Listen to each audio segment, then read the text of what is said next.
ni Zara Magazine nk'ibisanzwe. Turashimira abantu bakomeje gukora subscribe, abantu bakomeje kureba ibiganiro byacu, bakomeje kuduha feedback nziza.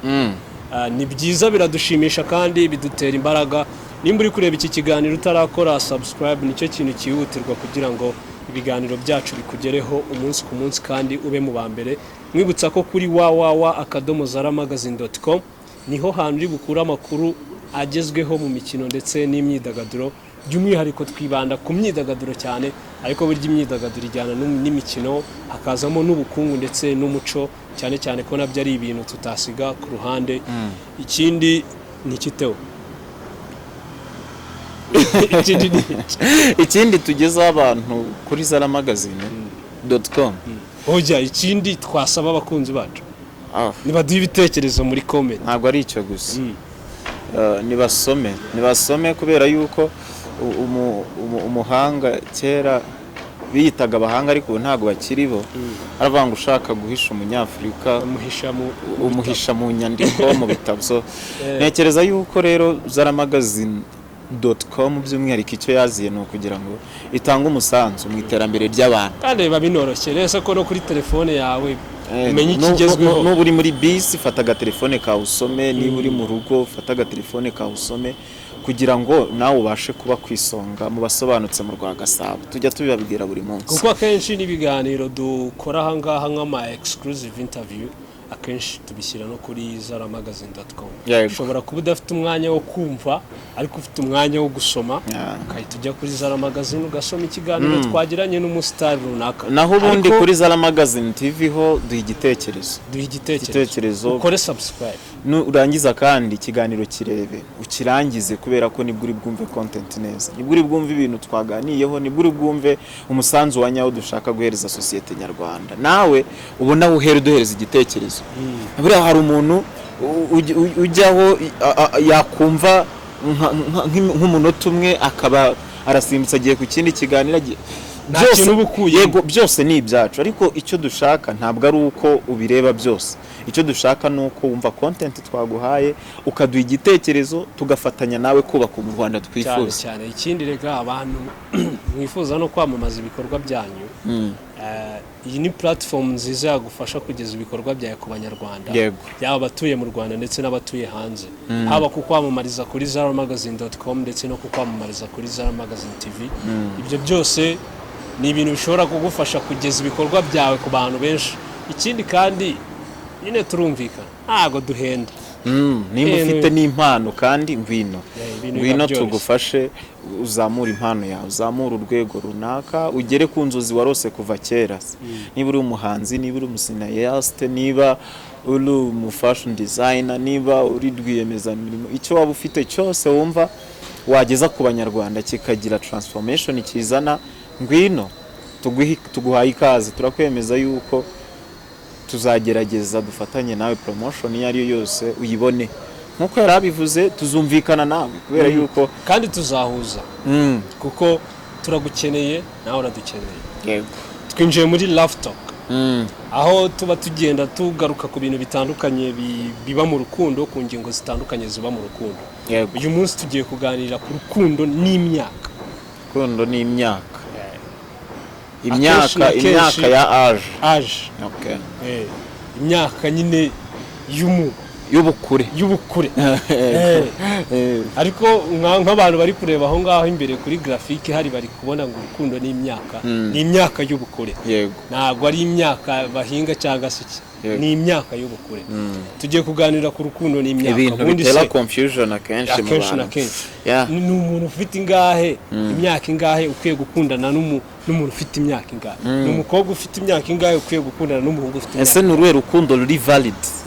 Ni hagati y'ikigero kingana gute? Ni biba bifite balance, ukabona biramatching. Akenshi na kenshi Theo iyo uganiriye n'umukobwa arakubwira ngo ngewe ngo mashaka ngo umuhungu ngurusha hejuru ngo imyaka 5 kuzamura. Waganira n'umuhungu akavuga ati ngewe mbashaka umukobwa byibura ndusha imyaka 3 kuzamura. Atariko nanone tugasanga ati nubwo namurusha 2 ntabwo ariko ugasanga nanone hari no kubwira ati niyo yaba nduta afite akantu nari. Ariko nanone ugasanga ntabwo urukundo turujyana kure y'imyaka. Uzanacunge niyo abantu batangiye guteretana ikintu bihutira ni ukubazanya imyaka rimwe na rimwe wanasanga nyine mujya kungana nk'umukobwa akahita akubwira ati ntibyava muracyari umwana yego bitwaje ingingo imwe bakunda kwitwaza ngo umukobwa mungana mu myaka isanzwe ngo mu bitekerezo ngo kuri kariya kantu ubundi urakemera ngo mu bitekerezo ngo abakuruta gute se njye sinkemera ngo umuhungu ngo ubu ngubu umukobwa tungana ngo aranduta mu bitekerezo ngo murangana mu myaka ngo ariko mu bitekerezo kandi akiri iwabo njye nitunze most of the time nabonye ingingo bagenderaho nta nubwo isobanutse komutera ariko ingingo bagenderaho akenshi ni uko bavuga ngo umukobwa tuvuge nk'umukobwa ufite imyaka 21 arongowe n'umugabo umuruta arongowe n'umugabo bangana ariko byari kera ubu ngubu byarahindutse yaragendaga kubaka ariko umusore w'imyaka 21 byabaga bigora n'ahantu mu byaro bitandukanye barubakaga so ariko njyewe umwe wigeze kumbwira akantu abadukurikiye wenda baze kudufasha bazanatubwira icyo bisobanuye ariko nanjye ibyo bintu sinshobora kubyumva kuko hari n'abo mbona tungana ariko nkabona mbarusha nk'icumi ahubwo hari ikintu hari n'abo ubona bakuru ukabona urabaruta kimwe nuko hari n'umukobwa ubona afite nka 18 ukabona bitewe n'igihagararo ukabona wanamuha imyaka nyine isatiri yawe ari umugabo yigeze kuvuga akantu turi kuganira ahantu numva ndakemeye yaravuze ngo ubundi abakobwa bakuzwa n'abahungu yego sinabisobanukirwa aratubwira ngo uzacunge nk'umukobwa w'imyaka 17 uteretwa n'abahungu bafite imyaka 25 ufate n'umukobwa w'imyaka 22 uteretwa n'abahungu bafite imyaka 24 ntabwo mu mitekerereze baba ari kimwe umwe wa 17 uteretwa na 27 bamurusha 10 abafite ubushyuhe abafite ibitekerezo ntabwo ari ibitekerezo n'ubushyuhe n'ubushyuhe ariko comportement ibitekerezo sibi itonde comportement uburyo abayitwara muri societe urumva ibintu abakora ubona ko ibintu biruta iby'abandi ufite 22 uteretwa nabo bangana uzi biriya bakora bari ukwihinga ntabwo uzi icyo bita mu Kinyarwanda kwihinga kubera yuko uzi icyo bita kugerageza mechanisme de défense kugerageza kwisanisha na situation urimo nyine bitewe n'abantu bamutereta icyo gihe rero ntabwo ari uko afite maturité communautaire ari kubyihingamo ahubwo akagira ikisi agasa naho yikuza imburagihe ariko ntabwo akuze communautaire ariko birangira nakuze no ari responsibility wamuha zikamunanira wa wundi wa 20 ninga ukundana n'uwinga akazishobora none ari nakandi kantu nabonye Theo size akenshi na kenshi nk'iyo umukobwa agize icyo agakurana ikivumba akayita umuntu nyine wenda muremure munini ku buryo nyine abantu bose bamubonye bamwongerera imyaka nimba afite nka 20 bakamuha 5 ugasanga hari n'undi mukobwa small size abantu babona afite 25 bakamuha nka 18 akenshi na kenshi burya nabyo hari ukuntu bigira influence mu mikurire y'umuntu ikindi ariko noneho cyo nemera societe umuntu yakuriyemo niyo ituma bamacuwa mu buryo bwihuse cyangwa se adeba ariko sinzi maturité uri kuvuga ariko Theo nta mukobwa muraganira sibyo mukuru ufite nk'imyaka nka 25 ariko niwumva ibiri ariko kuganiriza wumve nta hantu biri gutandukanira n'ibyo umwana umukobwa w'imyaka 17 mwaganiriye abo ngabo baba batandukaniye mu bushapu tuvuga urugero ndaguhereza urugero rworoshye nyine iyo sharpness ugiye kuvuga niyo iyo sharpness nyine niyo navugiye kuri ibyo byose navuga ariko si maturité ni iki njyewe iyo mvuga maturité ni iki wowe Gaeta hari umwana dushobora kuzana twebwe kera tukiva mu cyaro nge nize mu cyaro muri primaire nize muri école primaire 2 muri secondaire niga muri école de sciences 2 akenshi baratubwiraga twebwe abana muri école de sciences babaga bazi nyine ama science n'ubu birazwe ariko abantu benshi bakatubwira ngo muhuye ngo n'umwana ngo muri Green Hills cyane icyo kigo n'abantu bo mu cyaro babakiza ngo wasanga nta hantu muhuriye ngo bavuga ngo urwongereza ngo abagira uti ni case study imwe nguhaye kandi iri true yabayeho ese Theo uretse gatoya ariko hari once twigeze guhura muri competition ya debate ntabwo ari ya science ya debate si icyongereza turabatsinda kubera iki umva kubera iki kubera yuko what we consider icyo dutekereza nkaho ari iyo nyine iyo sharpness abantu benshi turayifata tukayishyira muri maturité tukayishyira mu iki ariko ntago aricyo cyonyine kigaragaza maturité urabizi nko muri deba impamvu twabatsinze ni iki bareba how mature idea utanze imeze igitekerezo utanze gikuze gifite imbaraga zingana gute gikuze bingana gute kuruta uko bari burebe muri ya sharpness y'ururimi kuruta uko bareba muri kwa gushira amanga cyane nubwo nabyo biba bifite amanota yabyo ariko ntabwo biba bifite amanota nka ya maturité y'igitekerezo rero icyo ngewe ndimo ndatekereza ko hari uko umwana ni nacyo ntekereza abantu bagendaga bitiranya kugira ngo bavuge ngo umwana umukobwa ungana n'umuhungu ngo bamurusha ibitekerezo kubera iki ndabyemera umukobwa mungana wowe mushobora kugera ahantu hasaba kuvuga ukibura ukagira ngo sina wowe kubera iki sanga ni araho nyine nyine icyo nicyo ndi kukubwira ibyo nge byo kuvuga ngo kuba umuntu ari sharp byo ntabwo mbyemera ariko wemera ko society ishobora gutuma umuntu aba mature kuko n'ubundi kuba mature nta gihe cyagenwe nta myaka yagenwe ivuga ngo umuntu ngo ari mature hari n'umuntu urinda saza ataraho mature niba hari ngewe sindi bubyite society ko mutera ahubwo icyo wenda ushaka kwita society ndacyita iki ndacyita like background urugero turabizi dukurikije amateka igihugu cyacu cyaciyemo tuzi abana bagiye bafata inshingano ari batoya sibyo ari muto ugasanga ararira barumuna be ararira nyine afashe izo responsibility ari umwana muto ugasanga umwana ku myaka 17 arimo ararira barumuna be arimo arakorera umuryango kandi akawutunga murabyumva in that case maturity ubundi nge nemera ko ijyana na responsibility uwo muntu ukabone nubwo afite imyaka mike ariko ari mature sibyo kubera yuko hari change hari ijyana na responsibility afite ashobora kuza uwo muntu kuri nge ari mature ariko biri kujyana na background y'ubuzima yanyuzemo ego wenda sinzi nimba ari icyo witaga societe ariko icyo byo ndavuga nimba umuntu yakuriye tuvuge mu giturage njyewe impamvu ntari bujye kuri background kuko background iraba limited kuri family ye tuvuge njyewe nimba n'urugero Theo nkuko wabivuze wize primaire mu cyaro secondaire mu cyaro kuko umwana yize Green Hills cyangwa se yize Colbert sibyo we hari igihe wanakererwaga urumva ukajya ari ugahinga cyangwa se ukiga binakugoye bakwirukanye bagize uta urumva we nunarangiza uburyo uzamuvinga hano hanze ku isoko ry'umurimo urumva ntabwo uzamuvinga nk'umwana uvuye Green Hills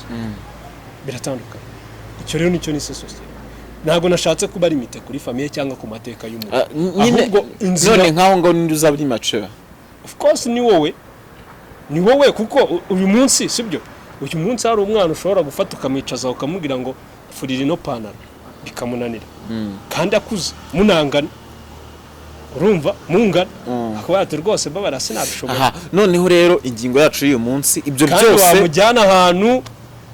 ukamuhereza speech ari akayivuga none ingingo yacu y'uyu munsi tukavuga ngo ibyo byose birahurira he n'urukundo oya sinzi nimba bivuze neza tukibaza icyo dukwiye kureba ni imyaka cyane maturité y'umuntu nimba ugiye gukundana n'umuntu icyambere ukwiye kureba ni imyaka cyangwa ni maturity yiwe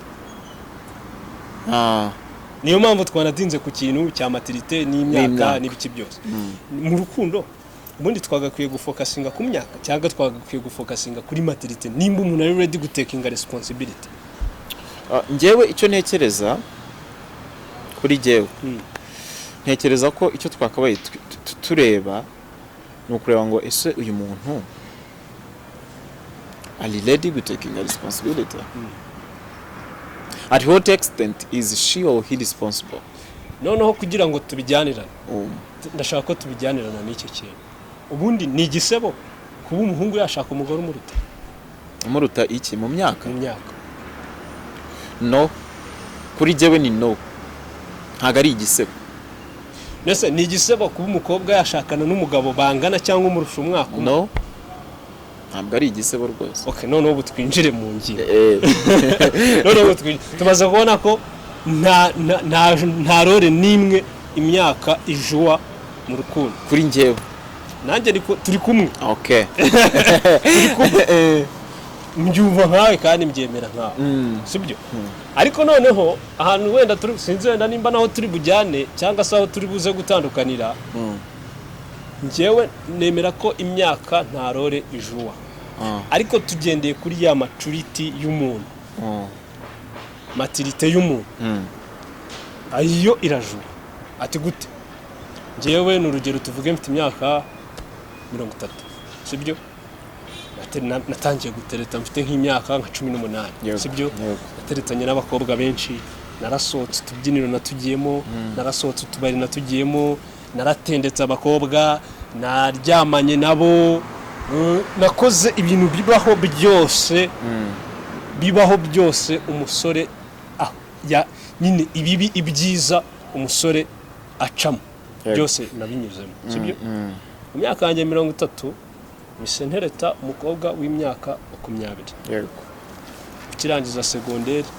utangiye kubona liberté yo kuba yasohoka iwabo bakamuruhushya rwo gutaha saa 3, rwo gutaha saa 4, rwo kuba yajya gusura abantu. Kuko urabiza abakobwa barabakanira benshi. Ahijya arangiza secondaire atanagira telefone ariko akunda atira mama gutse biziniki. Sibyo? Cyase nimba baranayimuguriye ntayikoreshe nkuko abishaka bakamutegeka igihe agomba kuyikoreshereza. Noneho ugasanga mucakiranye arangije secondaire aribwo noneho ubwo yinjiye mu buzima. Nakwita ubuzima. Sibyo? Cyangwa ubundi abo bantu babiri bazahuza gute? Umwe akeneye ibintu undi ari kuva mu bintu. Umukobwa nibwo akeneye gusohoka, nibwo akeneye guteretana byanya by'agafiringa urukundo, umuhungu we ariko bivamo. Niyo mpamvu twavuze ko akenshi ugomba kwita kuri maturity kuruta uko wita ku myaka. Birashoboka uwo mukobwa tuvuge wenda umeze gutyo, iyo dufashe wenda iyo case umpaye vuga ngo umukobwa nibwo watangiye kuba free, nibwo yewe hari n'ibintu atazi, we wenda yabaye n'umwana uri wubashye ababyeyi arabumve ufungiranye ku buryo bigoye. Uwo mwana w'umukobwa nahura nawe w'umusore imyaka 30, uri kuvuga ngo ibintu byose ndashaka kubivamo ngashaka. Icyo ntekereza uwo mukobwa muhuye umeze gutyo waba ufite amahirwe uko wakubaka neza. Reka rero nguhe uti gute sharing some experience mfite. Uti gute nimuhura wari ugeze kuri stage yo kuvuga ngo ibi byose nagize iki ndabiparitse ngiye kubaka, uzamudirectinga the way ushaka ko uwo mukobwa ajyamo, umumaking umugire umugore ushaka kugira. Sinzi nimba uri kubyumva. Nese Theo, umugore mwiza sibyo nuwo ukwepesheje ubuzima yakagombye gucamo akabumenya, cyangwa se umugore mwiza nuwasogongeye ku buzima akavuga ngo icyo misemo ni ubuzima rero kubusogongera ntibibaho. Reka nze nkubwire impamvu mvuze gutyo. Umva nkubwire impamvu nanjye ubuzima nkubwiye ko kubusogongera butabaho. Ubuzima ubaho ubwo ufite. Sinzi nimba ubyumva. Ariko umuntu uri mu maboko y'ababyeyi bagayidinga gukora buri kimwe abataragera ku buzima bwe. Tuza abana babayeho bari free mu gihe cya adolescence. Reka dufate example. Babayeho bari free mu gihe cya adolescence bakonjoyinga to the fullest. Banashinga ingo zigahama. Tuza abana batigeze babaho ubuzima bwa adolescence. Bashinga n'ingo zigahama. Okay, reka dufate maximum. Ubuzima abashinga ingo zigahama nabaye kuko ngiye mpamvu ngiye iki kintu nifuza reka nyikubwire. Ubuzima nayo tuyigendera. Ubuzima nta kubuprofita kubamo. Ubuzima ubaho ubwo itona nkubwire Theo. Hariho umukobwa bwani nakubwira ngiye Yesu najya muri boîte ngiye nyine agifite wa muco nyine mu rugo bamuhaye. Ibi ni bibi ibi ni bibi. Ni nabyo. Ejo yashaka yabyara rimwe kabiri gatatu agatangira kukubwira. Ngo mba numva ko ntaje ngo muri boîte nkareba ngo uko bimeze. Ibyo ntaga bitewe ngo ntunze gusohoka. Bya bintu byose ibyo ntaga bitewe. No, ibyo ntaga bitewe nuko atabinyuzemo. urabizi ibyo ntabwo bitewe n'uko atabinyuzemo kuko tuzi noneho n'ababa baririrwaga muri izo badon bamara kubaka ahubwo bakananirwa kubaho batazijyamo kubera yuko nibyo babaye bakavuga bati kubaka batazijyamo bikanga byakaba bitandukana si byose ubuzima bw'urugo n'ubuzima bw'ubukumi n'ubusore byawe njye ntekereza ko ubuzima ukuntu bumeze niyo mpamvu nari nkubwiye ngo umuntu abaho ubuzima afite sibyo tuvuga urugero umuntu ashobora kuba ari umukobwa ataragiye muri izo boîte let's say yakubaka akagera muri background imwe expose kuri boîte sinzi niba uko byumva kuba atarazijyagamo akiri umujene akiri muto ntabwo yari expose kuri boîte sinzi niba uko byumva kubera yuko baramukaniraga bagiraga gute noneho arubatse abaye expose arabikora ubu se ubu ngubu uri umusore hari umusore udasambana kubera yuko atari expose ku busambanyi ariko hakaba n'ubikora kubera yuko ari expose hari umugabo udaca inyuma umugore we kubera yuko ntabwo ari expose kuko yamuca inyuma gerageza usobanura ikintu cyo kuba expose hari abantu badukurikiye batari kumva icyo gifaransa uri kuvuga hari umuntu udakora ikintu kuko nta buryo bwo kuba yabikora bikubona ariko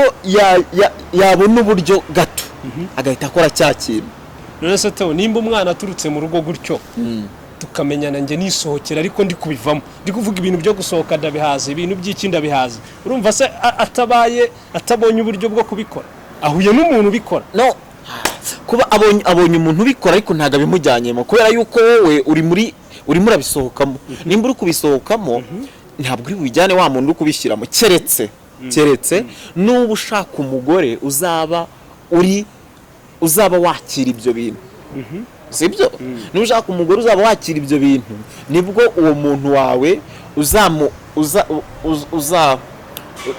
uzamukururira muri bya bindi uzabimujyanamo ariko noneho ukemeza yuko umuhungu umeze gutyo uhuye n'umukobwa umeze gutyo ni amahirwe abagize bakubaka kandi neza noneho reka tugire ariko nanone bashobora kutubaka ntago ari mandatory nyine ntago ari ukuvuga ngo ni noneho nibyo ibyo uri kuvuga turi kujyana bashobora no kutubaka igihe umukobwa nawe ashaka kujya muri bya bindi ngamenye uko bimeze urumva kandi umugabo akaba atabishaka noneho bashobora no kubana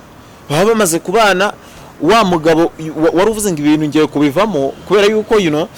umutima we wigeze kubibamo kandi noneho yashatse umugore utabizi habe namba wa mugabo akaba aravuze ati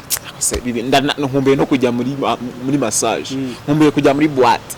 wa wundi afite ntabwo yigeze aba expose kuri ibyo ntabizi nageramo uramwe expose urumva si umwe expose nuvuga ngo nabikora rero ntabwo ari uko atabikoze cyagiye no ahubwo ni uko aba expose muri icyo gihe wa mugabo we amujyanye reka tuve mu gihe habaye izo ka exceptionnel sibyo ibintu bidasanzwe urumva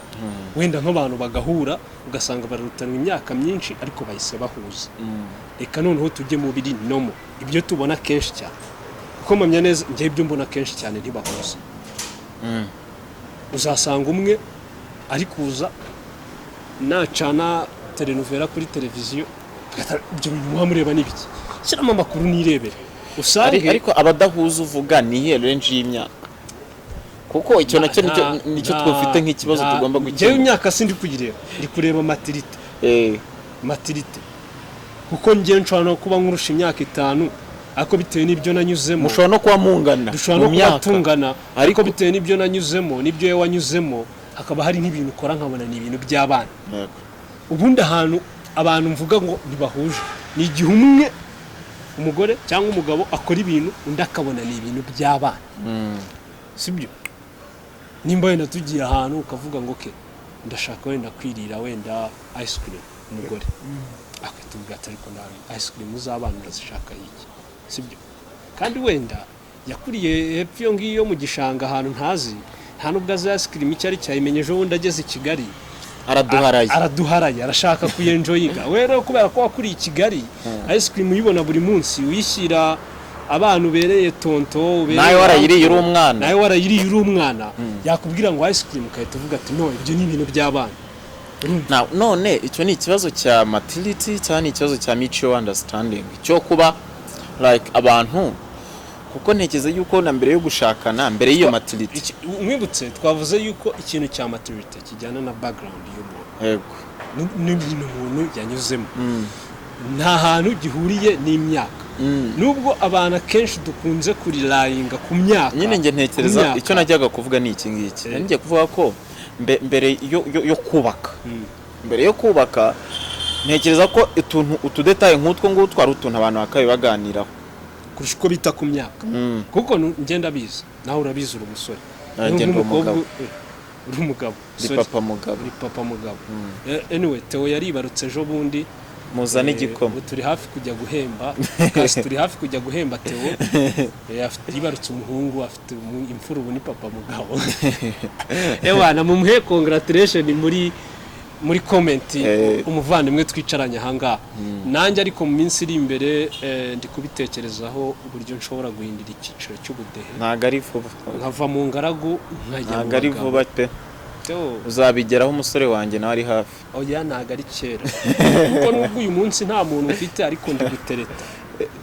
ese ugira ngo umusore wanjye wese ari hafi ibyo tubyihorera yatarange intwererano mube muyishyira hafi nimba ari n'umukobwa uri tayari nawe anyegere turebe uburyo umushinga yabyandika muri comment rwose umushinga tuwupange neza rwose ibintu bimere neza tukiri kuri iyo ngingo sibyo akenshi na kenshi ibyo nko gutereta umukobwa wabaza afite imyaka ingana 28 ugasanga afite 26 ikintu umukobwa yihutira kukwibutsa ko ukiri umwana sibyo kandi ubwo 26 nkawe wenda wahize amafaranga kera ufite nk'imyaka 26 warikoreraga cyangwa se warakoraga winjizaga amafaranga wari witunze hari n'imishinga wenda wari ufite reversed hari na responsibility wari ufite ndakuzi wowe hari na responsibility wari ufite wenda n'umusore ufite imyaka 30 atarafite 40 cyangwa se na 40 atarafite bitewe na background yawe the same on me nanjye wenda kuri nge wenda niko ku myaka 26 byari ntago ari wenda niko bimeze niko bimeze hari responsibility wenda nari mfite cyangwa se n'ibyo nakoraga n'ubu ngubu imyaka yawe si myinshi ariko responsibility ufite responsibility ufite ibikorwa ufite hari umuntu ushobora gusanga afite imyaka 50 atabifite ariko ntago bizakuraho ko ngiye gahita nshobora kujya gutereta umukobwa ndusha nk'umwaka akakubwira ko uri umwana gahita ambwira ngo no uracyari umwana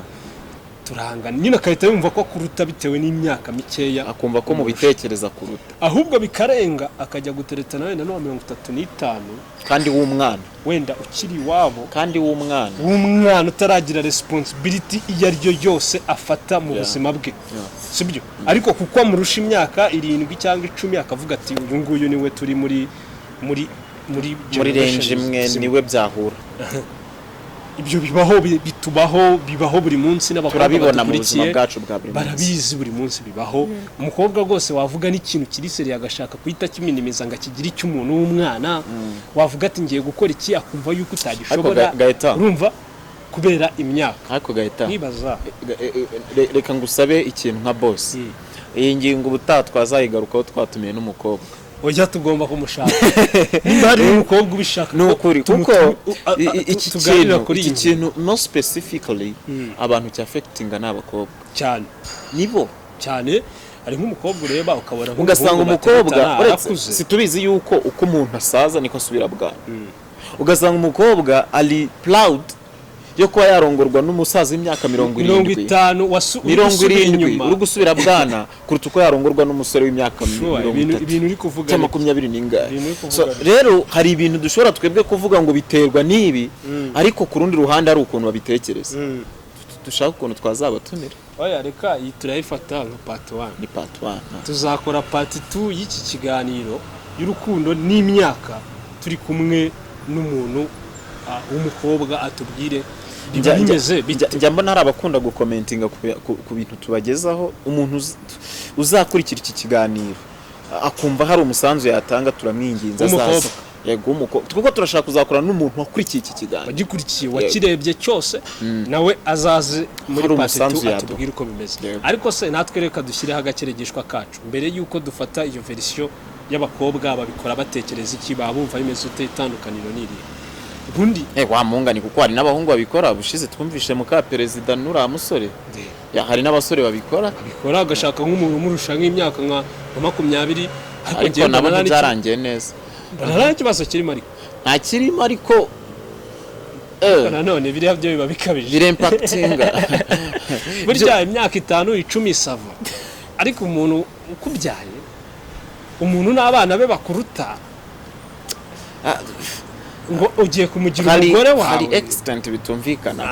hari extent bitumvikanaho ariko kandi urukundo ni impumyi kandi urukundo twamaze kubona yuko nta condition n'imwe rugenderaho nta conditional ariko hari igihe urukundo ruganza imitima y'abantu wa mugabo tubirebe mu buryo bubiri hari igihe urukundo tubirebe mu buryo bubiri mu buryo mu ruhande rw'abahungu no mu rw'abakobwa kuko burya ari ukuntu tugira gutya tugatandukana mu ruhande rw'abakobwa igikwiye niki twabivuze ntabwo igikwiye ari kureba imyaka ntabwo igikwiye ari kureba iki igikwiye ni ukureba maturité y'umuntu igikwiye ni ukureba ukavuga ngo ese tugiye gufata inshingano zose zo kubaka urugo buriya rega hari n'ukuntu ureba ukuntu umuntu ari responsible ku kazi responsible mu tuntu runaka bamuhereza gukora responsible nkayo wabaye umuyobozi mu nzego z'ibanze responsible kuri position runaka bamuhaye ukavuga ati uyu muntu umuhaye n'izindi responsibility maybe yaba successful sibyo yes rero nkatekereza yuko umuntu agomba kwita ku nshingano cyane kuruta uko yita ku myaka sibyo ibintu by'urugo rega ugiye kuba umuyobozi wewe wabaye mu bintu by'ubuyobozi hari igihe bazana umwana rwose kuri position runaka mubona atazayishobora ariko kaza akaba ari we ukora cyane akarusha imbaraga yes niko biba bimeze rero n'umuntu yagiye kubaka urugo bagiye kuba umuyobozi w'urugo rwe umugore bagiye kuba umuyobozi wungirije abana bagiye ikindi hari n'ikindi kintu maze kubona ntagitindaho cyane burya niyo hari nk'ukuntu bavuga uriya muhungu ngo baramurongoye ugasanga nyine ushatse umugore ukurusha amafaranga mu buryo bwose bugaragara akurusha imyaka myinshi akurusha amafaranga menshi ukabona nyine koko uriya muntu baramushatse byana byose nyibitindaho kuko ubushobozi bwacu buratandukanye koze nimba n'umuhungu atari ready gutekinga responsibility nyine agomba gushaka umugore uri ready gutekinga responsibility kuko hari ikintu nge nemera hari ikintu bambwiye numva nacyemeye umuntu muhuza ni umuntu faiblesse zawe ziba ari zo côté fort zawe akaba ari zo donc icyo udafite aba ari icyo afite nimba utari ready gutekinga responsibility umukobwa ugiye gushaka akaba ari tough akaba ari wa muntu nyine b'abakobwa bavuga ngo ameze nk'abagabo akabona ari wa muntu umeze nk'abagabo uzakugayidinga bitwaye iki ariko nanone hari abadukurikiye babyumve neza turi kuvuga ngo icyo udafite akaba ari icyo afite ni in terms character ni in terms nyine y'ibyo bintu n'ubusanzwe bitagira icyo bitera bitagira ikibazo bitera ubusanzwe nimba umugabo adafite amafaranga umugore akaba yafite na advantage ariko umugabo ari umunebwe umugore akaba ari umukozi na advantage ariko nimba umugabo adafite ubugabo ntago umugore aragira ubugabo so urumva ku kijyanye na management icyo kira ku ruhande so rero batatwumva nabi agomba kuba ari afite management ari umutwe n'ubundi w'urugo nabona ko ari umutwe w'urugo umugore akaba ari mutima w'urugo umugabo agomba nubwo umugore yakurusha imyaka 10 ugomba kuba ufite management iri haya kuko umugore ugomba kuba ufite icyo gitsure ugomba kuba ufite nkuko nyine muri company haba CEO cyangwa manager hakaba na secretary ntago rero zafata inshingano za secretary nagiraga uzishyire ku muntu ngororaho gato kugira ngo abadukurikiye kereka ushatse umugore nawe umeze nk'abagabo uburi aho hejuru ibintu byo mu rugo atamenye iyo biva niyo bijya ariko wowe ukurikirana akantu kose ugakurikirana umenya ngo bimeze bite wenda mugasimburana elega still niyo byaba bimeze gutyo niyo byaba bimeze gutyo hari responsibilities z'umugabo hari character abantu tuba duhuriye uko byameze kose hari responsibilities mandatory ku mugabo hari responsibilities mandatory ku mugore ibyo ni ibintu byumvikana reka ducumbikira kugira ngo tutazabura ibyo tubaza wa mukobwa tuzaza ntabwo twabiburiye ingingo nini reka ducumbikira aha gusa icyo gukuramo nimba umuntu afite ubushobozi bwo gufata inshingano n'ubwo afite imyaka 21 ari umusore burya ruta wa undi wa 30 udafite ikintu yitayeho utari tayari gufata inshingano. Abakobwa murabiturusha, ari umuhungu utera inda afite imyaka 20 cyangwa se 21 akarera umwana, hari n'umuhungu utera inda afite imyaka 40 akihakana umwana. Wabirebera mu ngero nyinshi zitandukanye. Nawe uzi muri karitsiye, nawe uzi muri karitsiye. Duhereze n'igitekerezo cyawe ubyumva gute? Imyaka ni ifite agaciro cyangwa se ubushobozi umuntu afite bwo gufata inshingano nicyo gifite agaciro ku muntu ushaka kubaka? Iyi ni Zara Magazine. Kora subscribe, tubana umunsi ku munsi. Ikiganiro ni Love Talk, aho buri munsi tuba tukugezaho tuganira ku ngingo zitandukanye z'urukundo, zibiba mu rukundo, z'ibyo tubana nabyo mu miryango yacu. Wakoze kudukurikira. Turagushimiye.